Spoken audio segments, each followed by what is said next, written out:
Okay, hello everyone. Here I want to provide a tutorial on how to increase audio sound on Redmi 13c device. Okay, let's go to the tutorial.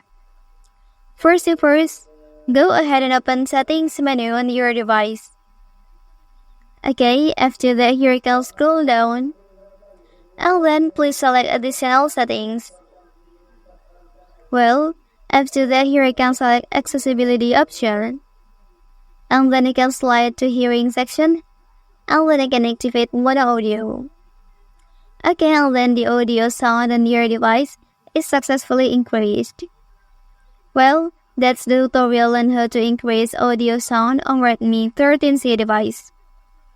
If you are helped by this video, don't forget to like and subscribe to get other information from this channel. Thank you.